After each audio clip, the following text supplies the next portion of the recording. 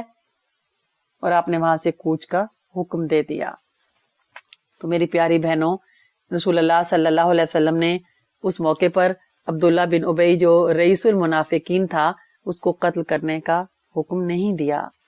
تو پیاری بہنوں, توہین رسالت جب ہو تو ہم نے سب سے پہلے یہ دیکھا کہ قرآن ہمیں کیا رہنمائی دیتا ہے.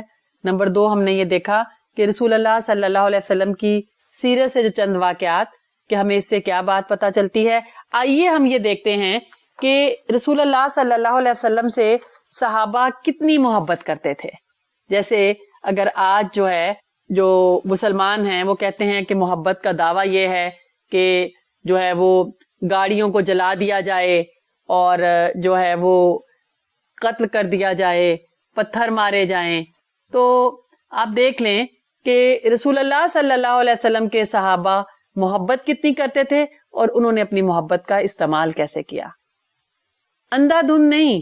اب عمر فاروق رضی اللہ عنہ نے عبداللہ بن ابی کو قتل تو نہیں کر دیا. اہل طائف جو تھے ان کے ساتھ رسول اللہ صلی اللہ علیہ وسلم کا معاملہ جو تھا وہ کیسا معاملہ تھا. رسول اللہ صلی اللہ علیہ وسلم ایک دفعہ وضو کر رہے تھے اور صحابہ کرام آپ کے وضو کا گرتا ہوا پانی اٹھا کر اپنے چہروں پر اور اپنے ہاتھوں پر ملنے لگے. رسول اللہ صلی اللہ علیہ وسلم نے صحابہ سے پوچھا کہ اے میرے صحابہ, تمہارے اس عمل کا محرک کیا ہے کہ تم میرے وضو کا گرتا ہوا پانی اٹھا کر اپنے ہاتھوں پر اور اپنے چہروں پر ملتے جا رہے ہو, تم ایسا کیوں کر رہے ہو؟ انہوں نے بتایا کہ رسول اللہ صلی اللہ علیہ وسلم سے محبت. رسول اللہ صلی اللہ علیہ وسلم نے ان کی اس بات کا کیا جواب دیا؟ صحیح مسلم کی روایت ہے, ایک دن رسول اللہ صلی اللہ علیہ وسلم نے وضو کیا تو آپ کے کچھ صحابہ آپ کے وضو کا پانی لے کر اپنے چہروں پر ملنے لگے. تو آپ نے پوچھا تمہارے اس کام کا محرک کیا ہے؟ لوگوں نے کہا اللہ اور رسول کی محبت. آپ نے فرمایا جن لوگوں کو اس بات کی خوشی ہو کہ وہ اللہ اور رسول سے محبت کرتے ہیں تو انہیں چاہیے کہ جب بات کریں تو سچ بولیں. نمبر 2, جب ان کے پاس کوئی امانت رکھی جائے تو اس کو باحفاظت مالک کے حوالے کریں. نمبر 3, پڑوسیوں کے ساتھ اچھا سلوک کریں. تو اب آپ دیکھیں کہ صحابہ برکت کے لیے وضو کے پانی کو اپنے چہروں پر مل رہے ہیں. یوں دیکھیں تو کوئی برا کام بھی نہیں تھا کہ نبی صلی اللہ علیہ وسلم انہیں ڈانٹتے, لیکن آپ نے انہیں بتایا کہ محبت کا اونچا مقام کیا ہے, محبت کا افضل مقام کیا ہے, اعلیٰ مقام کیا ہے. اور اونچا افضل اور اعلیٰ مقام کیا ہے کہ جو احکام اور جو تعلیمات آپ نے دی ہیں ان پر عمل کیا جائے, جو دین آپ لائے ہیں اسے اپنی زندگی کا دین بنایا جائے. اور رسول اللہ صلی اللہ علیہ وسلم کی پیروی محبت کا سب سے اونچا مقام ہے. تو اس سے یہ بات پتہ چلتی ہے کہ اصل محبت کیا ہے کہ رسول اللہ صلی اللہ علیہ وسلم کی اطاعت کی جائے.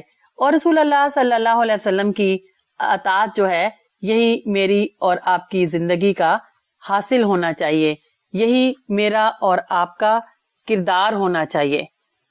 آپ دیکھیے, آپ کو پتا ہے سورت نساء کی آیت 69 اور 70 کیوں نازل ہوئی؟ ایک صحابی رسول اللہ صلی اللہ علیہ وسلم کی خدمت میں حاضر ہوئے اور کہنے لگے یا رسول اللہ, میں آپ کو اپنی جان, مال اور گھر والوں سے زیادہ محبوب رکھتا ہوں. جب گھر میں اپنے گھر والوں کے ساتھ ہوتا ہوں اور شوق زیارت بے قرار کرتا ہے تو دوڑا دوڑا آتا ہوں, آپ کا دیدار حاصل کر کے سکون پاتا ہوں. لیکن جب میں اپنی اور آپ کی موت کو یاد کرتا ہوں اور سوچتا ہوں کہ آپ تو جنت میں نبیوں کے ساتھ اعلیٰ ترین درجات میں ہوں گے, تو میں جنت میں گیا بھی تو آپ تک نہیں پہنچ سکوں گا. اول تو جنت میں جانا, اور اگر گیا بھی تو آپ کے درجے کو نہیں پہنچ سکتا اور آپ کے دیدار سے محروم رہوں گا, تو بے چین ہو جاتا ہوں. اس پر اللہ تعالیٰ نے سورۃ نساء کی آیت 69 اور 70 نازل کر دی. وَمَن يُطِعِ اللَّهَ وَالرَّسُولَ فَأُولَٰئِكَ مَعَ الَّذِينَ أَنْعَمَ اللَّهُ عَلَيْهِم مِّنَ النَّبِيِّينَ وَالصِّدِّيقِينَ وَالشُّهَدَاءِ وَالصَّالِحِينَ وَحَسُنَ أُولَٰئِكَ رَفِيقًا ذَلِكَ الْفَضْلُ مِنَ اللَّهِ وَكَفَىٰ بِاللَّهِ عَلِيمًا. 4 قسم کے لوگ ہیں جن پر اللہ تعالیٰ نے انعام کیا ہے, اور شرط کیا ہے؟ جو کوئی اللہ اور اللہ کے رسول کی اطاعت کرے گا تو 4 قسم کے لوگ جن پر اللہ تعالیٰ نے انعام کیا ہے ان کی وہ رفاقت میں رہے گا. اللہ اور اللہ کے رسول کی اطاعت کرنے والا, اور ان میں نمبر 1 نبی ہیں, نمبر 2 صدیقین ہیں سچے, نمبر 3 شہید ہیں, نمبر 4 صالح نیک لوگ ہیں. وحسن اولئک رفیقا. اور یہ کتنی اچھی رفاقت ہے, یہ کتنی اچھی صحبت ہے کسی کو میسر آئے, تو یہ کس کو میسر آئے گی؟ جو اللہ اور اللہ کے رسول کی اطاعت کرے گا. اور اللہ خوب جانتا ہے کہ ہم کیا کر رہے ہیں. تو میری پیاری بہنوں, محمد صلی اللہ علیہ وسلم جن کو خود رب نے وَرَفَعْنَا لَكَ ذِكْرَكَ کہا, جن کو اللہ تعالیٰ نے رحمت للعالمین قرار دیا, وہ جن کی دعوت انقلابی دعوت تھی, وہ جن کی قیادت نے عرب کے بدوؤں کو, اونٹ چرانے والوں کو قیصر و کسریٰ کے تخت و تاراج کا مالک بنا دیا, اس وقت جب وہ تعداد میں بہت کم تھے. آج کروڑوں کی تعداد میں مسلمان موجود ہیں. ذلت ہے, محتاجی ہے, پریشانی ہے, غم کے بادل ہیں. تو یاد رکھیں کہ عشق مصطفیٰ کے نعرے لگا کر عشق کے تقاضوں کو ادا نہیں کیا جا سکتا. آگ لگا کر, عمارتوں کو توڑ کر اطاعت رسول کے تقاضوں کو ادا نہیں کیا جا سکتا. تو عشق کے تقاضوں کو سمجھنے والے بہت کم ہیں, محبت کا دعویٰ کرنے والے تو بہت ہیں. تو آئیے میں اور آپ اس موقع پر اپنا محاسبہ کریں, اپنا جائزہ لیں کہ اگر رسول اللہ صلی اللہ علیہ وسلم اس موقع پر موجود ہوتے تو وہ کیا کرتے. یقیناً آپ کا یہی جواب ہوگا, وَاصْبِرْ عَلَىٰ مَا يَقُولُونَ وَاهْجُرْهُمْ هَجْرًا جَمِيلًا وَإِذَا خَاطَبَهُمُ الْجَاهِلُونَ قَالُوا سَلَامًا. صحابہ کرام رضی اللہ عنہم کی محبت کی ایک مثال میں آپ کے سامنے اور رکھنا چاہتی ہوں. مجھے یہ مثال بہت متاثر کرتی ہے. حضرت اویس قرنی رحمت اللہ علیہ, جنہیں خیر التابعین کا لقب رسول اللہ صلی اللہ علیہ وسلم نے دیا, رسول اللہ کا زمانہ پایا اور رسول اللہ سے ملاقات نہ کر سکے, آپ کی خدمت میں حاضر نہ ہو سکے. ان کی والدہ بیمار تھیں, تو والدہ کی خدمت کے خیال سے رسول اللہ صلی اللہ علیہ وسلم کے پاس نہ گئے. انہوں نے رسول اللہ صلی اللہ علیہ وسلم سے پوچھوایا بھی کہ صحیح مسلم کی روایت ہے کہ حضرت اویس قرنی رحمت اللہ علیہ نے رسول اللہ صلی اللہ علیہ وسلم سے پوچھا کہ یا رسول اللہ صلی اللہ علیہ وسلم, میں آپ کی خدمت میں حاضر ہونا چاہتا ہوں, لیکن میری والدہ بیمار ہے اور ان کو میری خدمت کی ضرورت ہے. رسول اللہ صلی اللہ علیہ وسلم نے ان کو حاضر ہونے سے منع کر دیا اور یہ فرما دیا کہ تم یہاں میری زیارت اور ملاقات کے لیے مت آؤ, بلکہ والدہ کی خدمت کرو. اب آپ دیکھیں ان کا کتنا دل چاہتا ہوگا کہ رسول اللہ سے ملاقات کریں. ملاقات کا شوق انہیں بے قرار کرتا ہوگا, بے چین ہوتے ہوں گے, کتنا تڑپتے ہوں گے, کتنا روتے ہوں گے. اور لیکن انہوں نے اپنے شوق پر اللہ اور اللہ کے رسول کی اطاعت کو ترجیح دی اور صحابیت سے محروم رہ گئے. لیکن ان کے بارے میں رسول اللہ صلی اللہ علیہ وسلم نے عمر فاروق سے کہا, اے عمر فاروق, اگر ہو سکے تو اویس قرنی سے دعائے مغفرت ضرور کروا لینا کہ جب وہ اللہ کے نام کی قسم کھاتا ہے تو اللہ اس کی قسم کو ضرور پورا کرتا ہے. حضرت عمر فاروق رضی اللہ عنہ, جن کے بارے میں رسول اللہ صلی اللہ علیہ وسلم نے فرمایا تھا کہ اگر میرے بعد کوئی پیغمبر آتا تو عمر فاروق ہوتے.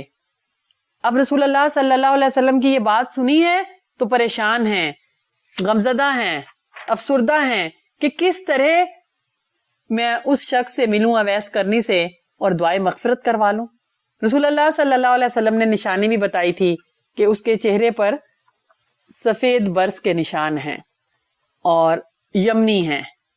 تو اب یمن سے جو لوگ آتے تو حضرت عمر فاروق رضی اللہ عنہ ایک ایک کو جا کے دیکھتے اور آپ اندازہ کرتے کہ جو ہے اس میں کہیں کوئی اویس کرنی تو نہیں ہے. پھر جب پتا چلا ایک دفعہ کہ یمن کا ایک گروپ جو ہے وہ آیا ہے تو عمر فاروق رضی اللہ عنہ جا کے اویس کرنی رحمت اللہ علیہ کو تلاش کیا, پھر ان سے ملاقات کی اور پھر کہا کہ تم میرے لیے دعائے مغفرت کرو.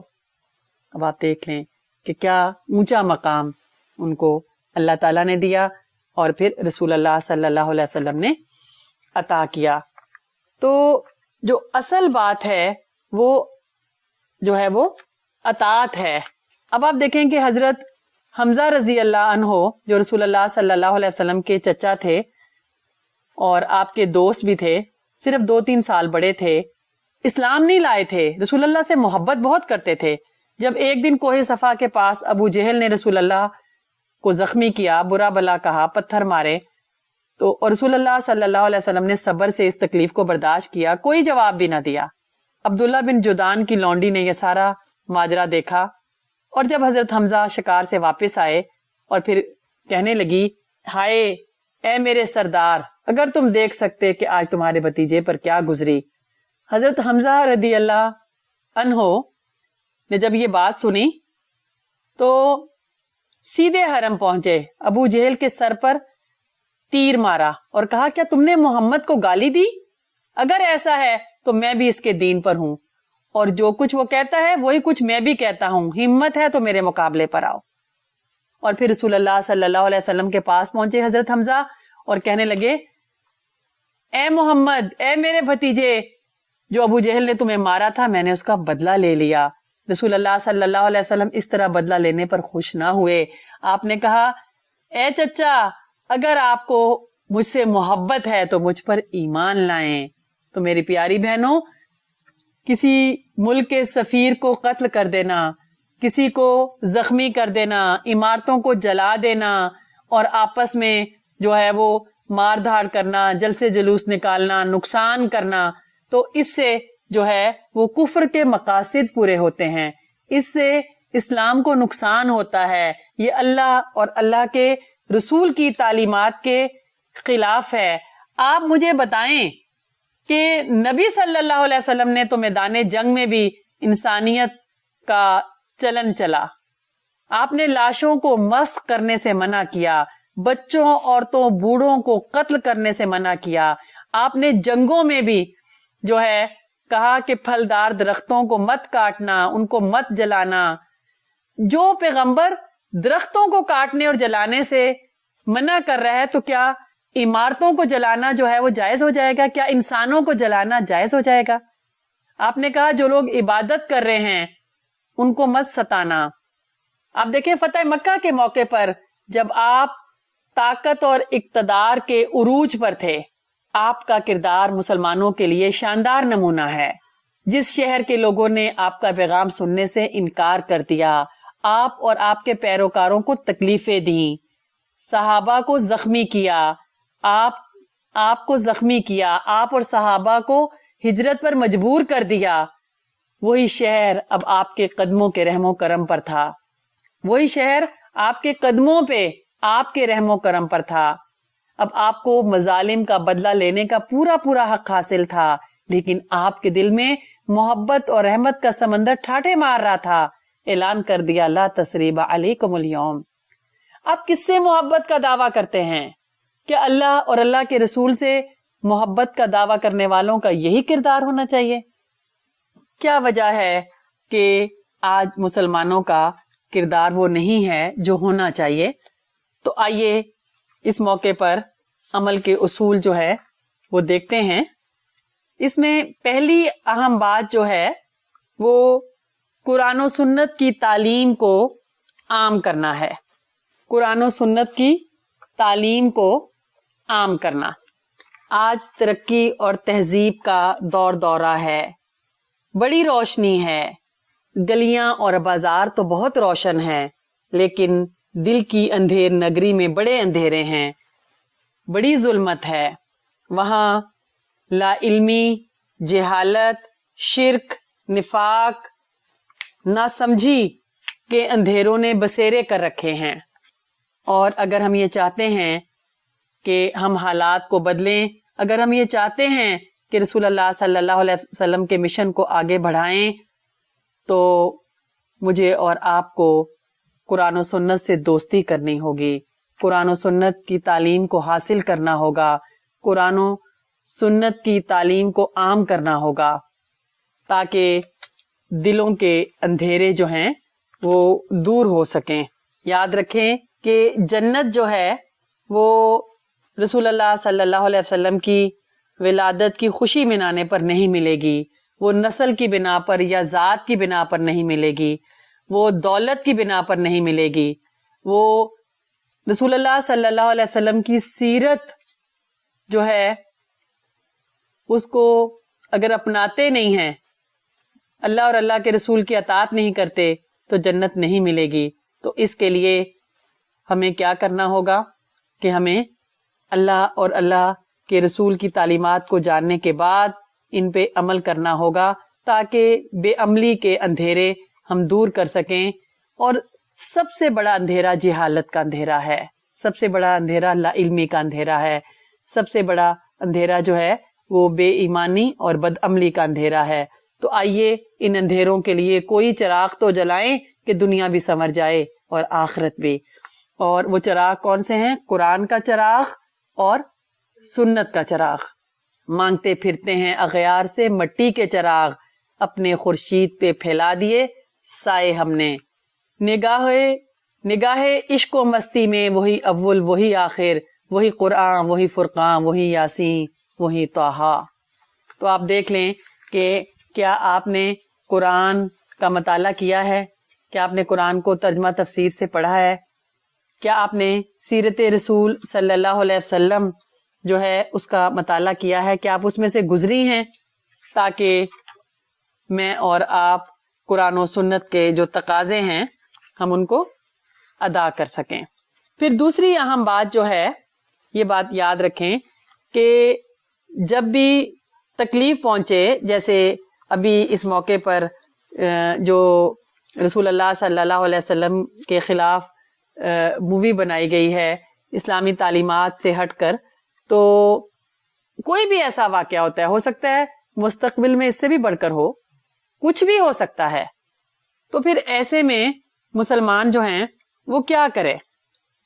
تو ایسے میں ہمیں جو ہے وہ صبر کرنا ہے. اور رسول اللہ صلی اللہ علیہ وسلم نے جو ان موقعوں پر دعائیں پڑھی ہیں، دعائیں مانگی ہیں، ہمیں وہ دعائیں مانگنی چاہیے. فذکرونی باب نمبر 24 غم اور پریشانی سے متعلق دعائیں، جس میں پہلی دعا ہی دعائے طائف ہے. بے بسی، پریشانی، مشکل کے وقت مانگی جانے والی دعا ہے جو رسول اللہ صلی اللہ علیہ وسلم نے مانگی تھی. تو یہ دعا ہمیں مانگنی چاہیے. اللہم الیک اشکو ضعف قوتی، اے اللہ میں اپنی کمزوری، بے بسی کا شکوہ آپ سے کرتی ہوں. وقلت حیلتی، اور اپنے اسباب کی کمی کا. وہوانی علی الناس، اور لوگوں پر اپنی کمزوری کا. اب دیکھیں ان حالات میں یہ لگ رہا ہے نا کہ کیا کریں، بہت ہی کمزوری کا احساس ہو رہا ہے. تو اللہ سے دعا مانگنی چاہیے. یا ارحم الراحمین، اے ارحم الراحمین، انت رب المستضعفین، آپ ہی تو کمزوروں کے پروردگار ہیں. انتا، تو ہے، رب المستضعفین، کمزوروں کا رب. وانت ربی، اور تو میرا رب ہے. الی من تکلنی، تو مجھے کس کے سپرد کرے گا؟ الی بعید یتجہمنی، ایسے دور دراز شخص کے سپرد جو میرے ساتھ سختی سے پیش آئے، تو شروعی سے پیش آئے. ام الی عدو ملکتہ امری، یا ایسے دشمن کے سپرد تو مجھے کر دے گا کہ تو میرے معاملات کا اسے مالک بنا دے گا. کن لوگوں کے سپرد ہے اللہ تو ہمیں کرے گا؟ آپ غور کریں کتنی خوبصورت دعا ہے. پھر یہ بات تو بہت ہی اہم ہے کہ پھر رسول اللہ صلی اللہ علیہ وسلم فرماتے ہیں کہ اے اللہ